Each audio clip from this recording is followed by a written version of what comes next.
KPFS 2022 Satu sinergi Bangun Negeri. Wah, Oke, luar sekarang biasa kita ya, sudah Kak. masuk ke sesi kedua. Ada siapa Iqbal sesi kedua Baik, ini? selanjutnya kita akan bersama pemerintah Kota Pontianak. Namun, sebelum memasuki pemaparan, kita akan menyaksikan video berikut ini.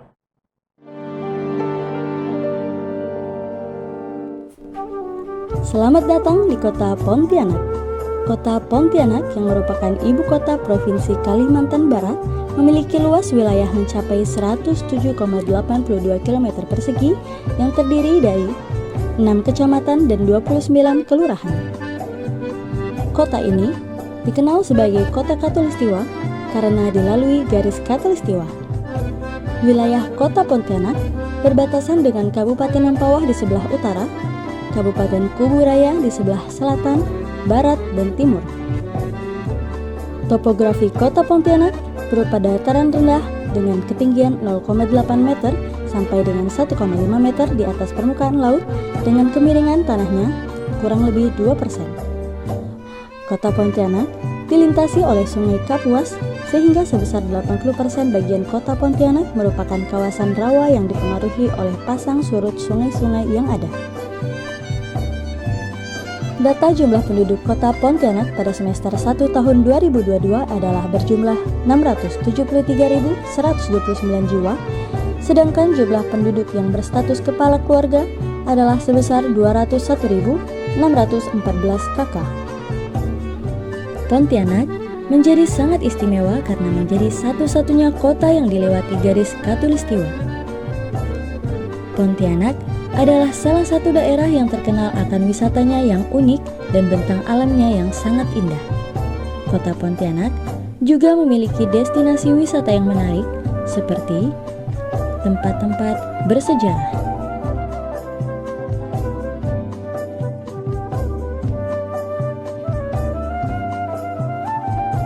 tempat-tempat ibadah yang berdiri kokoh, jadi bukti kepercayaan masyarakatnya terhadap Sang Pencipta dan menjadi saksi kerukunan antar umat beragama. Pontianak juga memiliki ruang terbuka hijau yang merupakan taman-taman seperti Taman Digulis yang terletak di Jalan Ayani Kota Pontianak, Taman Teras Parit Manas yang terletak di Jalan Sultan Hamid II, tepatnya berada di dekat jembatan Sungai Landak, Taman Alun Kapuas dan Waterfront City yang merupakan destinasi wisata favorit karena berada di tepian Sungai Kapuas. Pemerintah Kota Pontianak juga memberikan fasilitas bagi para UMKM dengan dibangunnya Gedung UMKM Center Dekranasda Kota Pontianak yang merupakan gedung representatif bagi para pelatih UMKM untuk melakukan pertemuan, diskusi, melakukan inovasi, dan melakukan pengembangan produk UMKM serta sebagai wadah untuk memasarkan produk. Selain itu, Pontianak juga memiliki Argowisata Aloe Vera Center yang membudidayakan olahan lidah buaya menjadi hasil olah pangan dan kerajinan tangan. Kota Pontianak dipimpin oleh Wali Kota Pontianak Insinyur Haji Edi Rusdi Kamtono MMMT dan Wakil Wali Kota Pontianak Bahasan SH. Tata pemerintahan Kota Pontianak dilaksanakan dengan sistem penyelenggaraan pemerintahan melalui pengelolaan pemerintahan organisasi perangkat daerah atau OPD yang berjumlah 30 OPD termasuk kecamatan. Kota Pontianak memiliki visi Pontianak Kota Khatulistiwa berwawasan lingkungan, cerdas, dan bermartabat yang memiliki arti Pontianak Kota Khatulistiwa.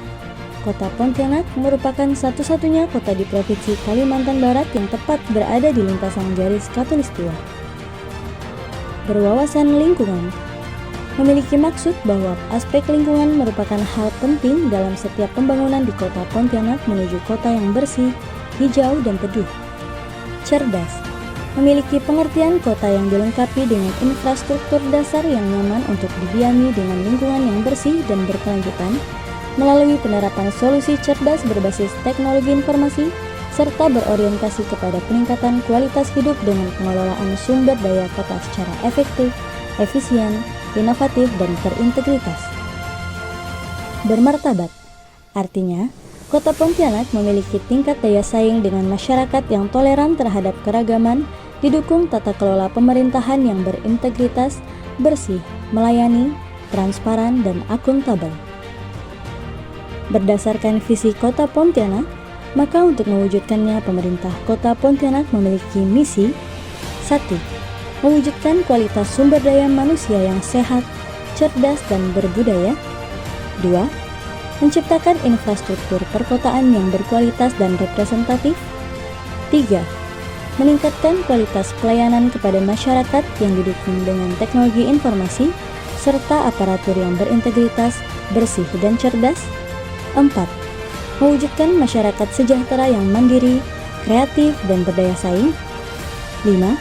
Mewujudkan kota yang bersih, hijau, aman, tertib, dan berkelanjutan.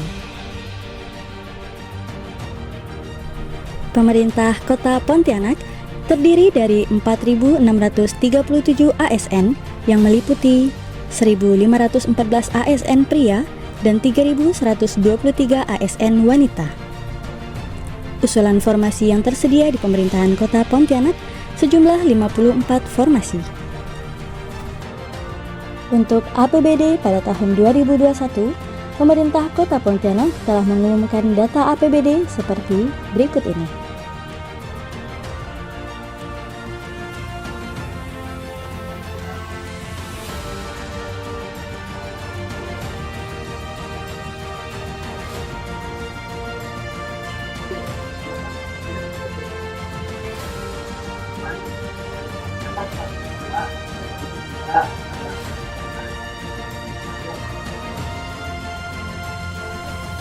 Jajaran pemerintah Kota Pontianak terus menunjukkan kinerja yang membanggakan. Penghargaan tingkat nasional sekaligus menjadi bukti prestasi yang diukir Kota Pontianak pada tahun 2022. Penghargaan pertama berkaitan dengan penilaian norma, standar, prosedur dan kriteria NSPK, Manajemen Aparatur Sipil Negara atau ASN yang diserahkan di Jakarta pada 6 Juli 2022. Penghargaan ini berhasil menorehkan nilai indeks 81 kategori A dari Badan Kepegawaian Negara atau BKN. Kedua, penghargaan atas penilaian kinerja 8 aksi konvergensi penurunan stunting dari Kementerian Dalam Negeri yang diterima di Makassar pada 7 Juli 2022. Ketiga, penghargaan atas keberhasilan pemerintahan Kota Pontianak menerapkan sistem merit dalam pengisian jabatan pimpinan tinggi tahun 2021 dengan kualitas baik yang diserahkan di Yogyakarta pada 6 Oktober 2022. Keempat, piagam penghargaan pemerintah Kota Pontianak atas implementasi manajemen ASN terbaik pada BKN Award 2022 yang diserahkan di Jakarta pada 26 September 2022. Kelima, Kota Pontianak menyandang predikat Tim Pengendalian Inflasi Daerah atau TPID terbaik wilayah Kalimantan 2021 pada TPID Awards 2022 yang diserahkan di Surabaya pada 14 September 2022. Selain itu, pemerintah Kota Pontianak menerima penghargaan dari Menteri Keuangan RI Sri Mulyani Indrawati atas capaian opini wajar tanpa pengecualian atau WTP Laporan Keuangan Pemerintah Daerah atau LKPD tahun anggaran 2020 yang diserahkan di Pontianak pada 7 Oktober 2021. Pemerintah Kota Pontianak yang dipimpin Wali Kota Pontianak Insinyur Haji Edi Rusdi Kamtono MMMT bersama Wakil Wali Kota Bahasan SH beserta seluruh organisasi perangkat daerah di Kota Pontianak berkomitmen bersama untuk terus berbenah melakukan inovasi-inovasi baru untuk membangun Kota Pontianak.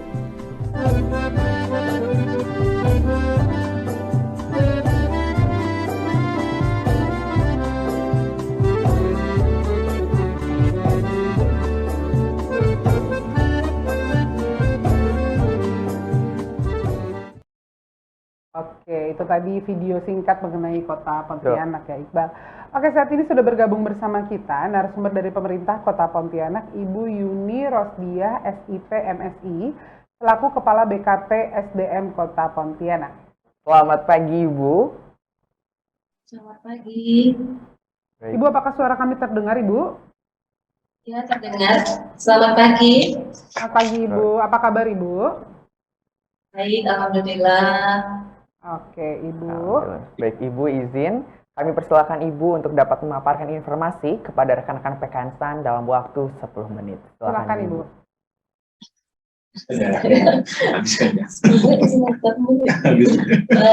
Baik, Assalamualaikum warahmatullahi wabarakatuh. Selamat pagi dan salam sejahtera bagi kita semua. Yang saya hormati selaku moderator atau host dari Kementerian Keuangan, Mas Iqbal dan Mbak Eka. Yang saya hormati, di sebelah saya juga ada satu narasumber lagi nih. Itu Pak Insinyur Amirullah. Beliau adalah Kepala Badan Keuangan Daerah Kota Pontianak. Jadi nanti juga akan spesifik menyampaikan paparan tentang kondisi Badan Keuangan Daerah di Kota Pontianak. Mungkin secara umum tadi Mas Iqbal dan Mbak Eka melalui video singkat tadi sudah mungkin cukup mengenal pemerintah Kota Pontianak, kondisi secara umumnya, jumlah penduduk dan sebagainya. Mungkin saya sedikit menambahkan. Yang pertama kami menyampaikan terima kasih kepada Kementerian Keuangan. Kami diberikan kesempatan untuk dapat menerima rekrut mengisi formasi di Pemerintah Kota Pontianak dari lulusan STAN. Mudah-mudahan apa yang kami usulkan ini dapat diakomodir. Kami mengusulkan sebanyak 54 formasi di seluruh perangkat daerah Kota Pontianak. Terutama di situ formasi untuk pengolah keuangan, verifikator anggaran, kemudian yang paling banyak adalah di Badan Keuangan Daerah. Melihat kondisi pegawai di pemerintah Kota Pontianak, kami memang masih banyak kekurangan pegawai. Khususnya di dalam pengolahan keuangan, pajak, verifikator pajak, dan sebagainya. Dari jumlah ASN tadi disampaikan, jumlah pegawainya 4.637 pegawai, yang terdiri dari pegawai pria 1.514 dan wanita 3.123. Jadi pegawai wanitanya ini lebih besar. Nggak tahu kenapa, karena di Kota Pontianak ya, jadi pegawai wanitanya lebih banyak. Mungkin di daerah lain juga seperti itu, saya juga tidak tahu ya. Nah, mungkin juga kami ingin menyampaikan terkait dengan manajemen ASN di pemerintah Kota Pontianak ini. Kita sudah melaksanakan sistem merit dan predikat yang kami dapatkan di tahun 2021 kemarin, baik dengan nilai 311. Nah, kalau nilai kita 325 ke atas, kita sudah mencapai predikat sangat baik. Mudah-mudahan itu dapat direalisasikan. Nah, tadi kembali kepada jumlah pegawai di Kota Pontianak yang memang kalau dibandingkan dengan jumlah penduduk itu tinggal mungkin dibandingkan dengan jumlah penduduk tinggal 0,76 atau 75. Dari kalau kita ambil 1,2% dari jumlah penduduk. Itu makanya kami sangat mengapresiasi kesempatan ini, sangat berterima kasih dan mudah-mudahan dapat direalisasikan. Selanjutnya mungkin dilanjutkan dengan Pak Amirullah, karena ini sebagian besar usulan dari Badan Keuangan Daerah, ada 20 orang yang diusulkan. Silakan Pak Amir menyampaikan kenapa seperti itu. Terima kasih Bu Yuni, terima kasih Pak Iqbal dan Mbak Eka. Salam kenal, saya Amirullah, Kepala Badan Keuangan Daerah Kota Pontianak. Meneruskan apa yang dipaparkan oleh Bu Yuni, Kepala BKPSDM, saya hanya menjelaskan bahwasanya kami dari Badan Keuangan Daerah sesuai dengan usulan awal pemerintah Kota Pontianak untuk melakukan menerima rekrutmen dari alumni dari PKN STAN ini Jadi kami sangat menyambut gembira dan sangat berterima kasih diberi kesempatan untuk salah satu bagian dari pemerintah daerah yang diberi kesempatan untuk merekrut anak-anak dari PKN STAN. Karena Pak Eka dan Mas Iqbal, PKN STAN ini tidak asing bagi saya. Karena anak saya juga 2 orang alumni PKN STAN. Jadi sudah bisa merasakan atmosfer gimana anak-anak bersekolah di sana. Jadi kami mengusulkan untuk di Badan Keuangan Daerah sekitar sejumlah dari 54 orang itu sejumlah 20 orang. Jadi akan kami tempatkan, slide-nya di Mas. Terus slide. Waktu kita terbatas, terus lanjut. Terus. Ada stop tadi. Nah, ini dia sekitar 20 orang, Mas Iqbal dan Mbak Eka. Di sebagian besar memang di 3 tersebar ya, jadi tidak terpusat tapi tersebar. Contohnya untuk yang permasalahan yang kami rasa cukup pelik terhadap kekurangan personil ASN adalah pada bidang pengelolaan pajak, terutama pelayanan dan bidang pengawasan. Jadi sekitar rata-rata kami memang merekrut 1 orang per bidang di luar non pendapatan. Tapi pada pendapatan kita ada 9 orang kita usulkan, mulai dari D3 pajak itu 2 orang, D3 pajak bumi dan bangunan itu 1 orang, 2 orang, ditambah penempatan D3 pajak bumi dan bangunan penilai itu 5 orang. Total 9 orang khusus di perpajakan. Kemudian lanjut. Slide berikutnya kita nah, ini contoh apa yang kami janjikan apabila rekrutmen ini masuk ke pemerintah Kota Pontianak, khususnya pada Badan Keuangan Daerah atau nantinya apakah dari Spenda atau BKAD. Jadi kita dari sisi penganggaran untuk gaji dan tunjangan tambahan perbaikan penghasilan Kota Pontianak, ini untuk informasi Mbak Eka dan Mas Iqbal, di Kota Pontianak kami memberlakukan tambahan penghasilan pegawai atau yang kita sebut TPP.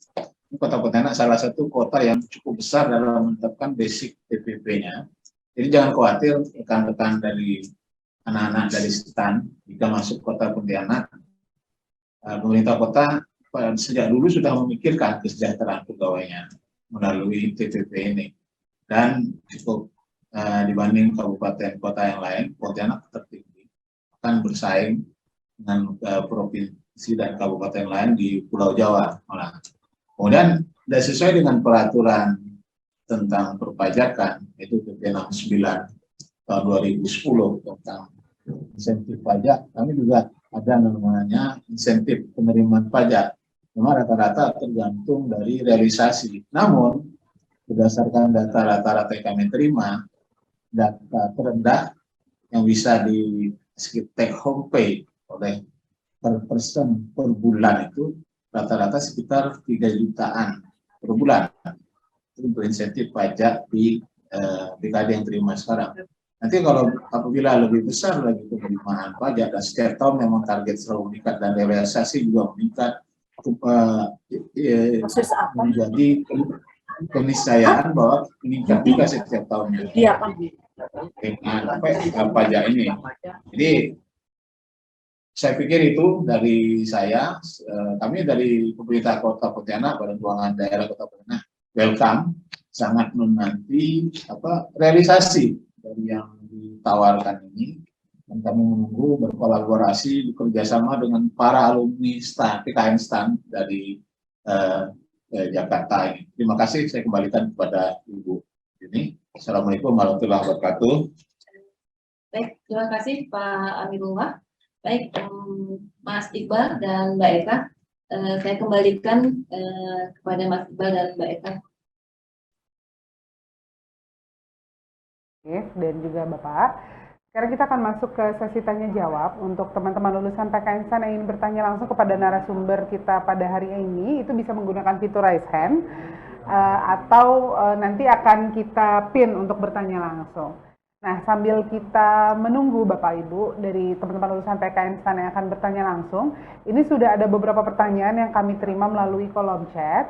Yang pertama itu adalah, apakah Pemkot Pontianak menyediakan beasiswa atau telah bekerja sama dengan universitas atau perguruan tinggi untuk tugas belajar pegawai?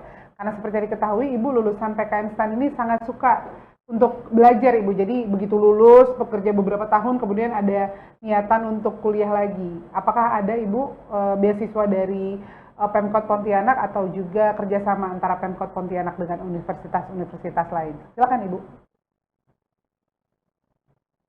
Baik, terima kasih Mbak Eka. Jadi terkait dengan pengembangan pendidikan bagi ASN di Kota Pontianak, selama ini kami memberikan peluang yang sangat luas untuk setiap ASN untuk mengembangkan diri, mengembangkan kompetensi, mengembangkan pendidikan, terutama pendidikan formal. Jadi ada yang namanya izin belajar, ada yang namanya tugas belajar, dan ada juga beasiswa. Jadi biasanya selama ini beasiswa itu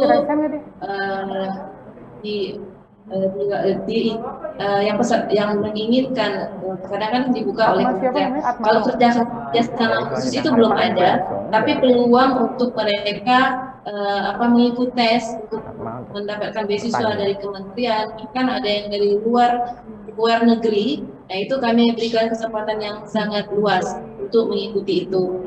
Nah, kemudian kalau anggaran untuk tugas belajar biasanya dari APBD itu juga kami sediakan, tapi itu tergantung kemampuan keuangan daerah. Kalau izin belajar artinya mereka ingin belajar secara mandiri, sekolah secara mandiri.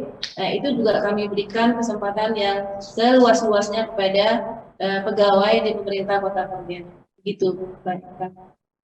Oh, kesempatan untuk melanjutkan tugas belajar ada, Iqbal. Mungkin nih Iqbal ini salah satu lulusan PKN STAN, Bu, tadi kayaknya agak-agak ngelihat, wah kayak tertarik nih, Bu, mau bergabung dengan pemerintah Kota Pontianak. Sangat menarik ya kayak soalnya ya. Oke, ini sepertinya sudah ada yang ingin bertanya langsung kepada Bapak Ibu narasumber dari pemerintah Kota Pontianak. Silakan, ini Mas atau Mbak Atma. Atas nama Atma, apakah sudah bergabung bersama kita?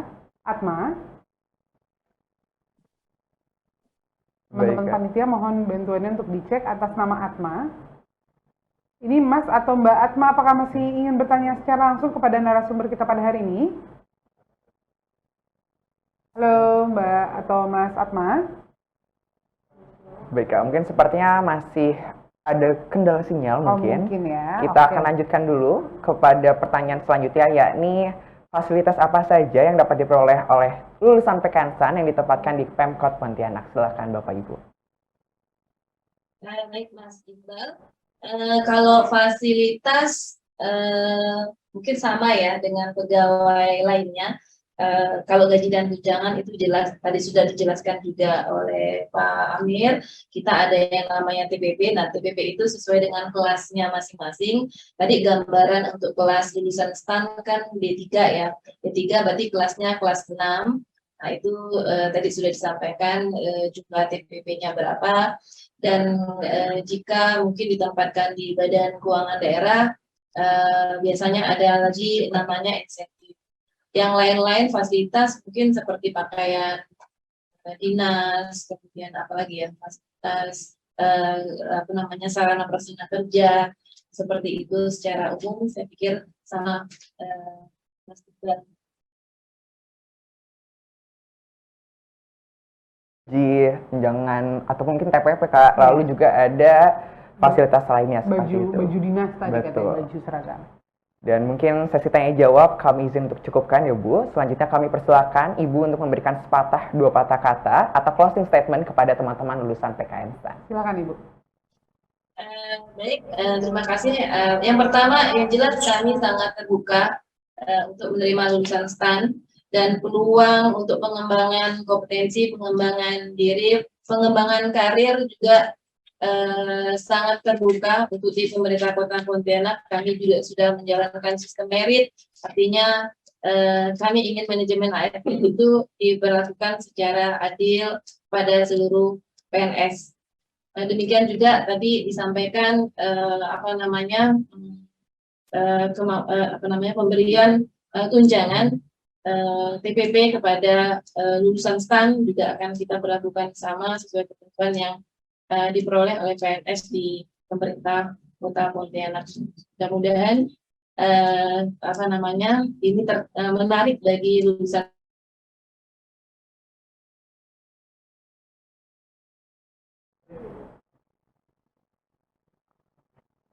Oke, sepertinya jaringan dari Pontianak tertutup, tapi terima kasih Ibu atas paparan, jawaban serta keikutsertaannya dalam acara pada hari ini.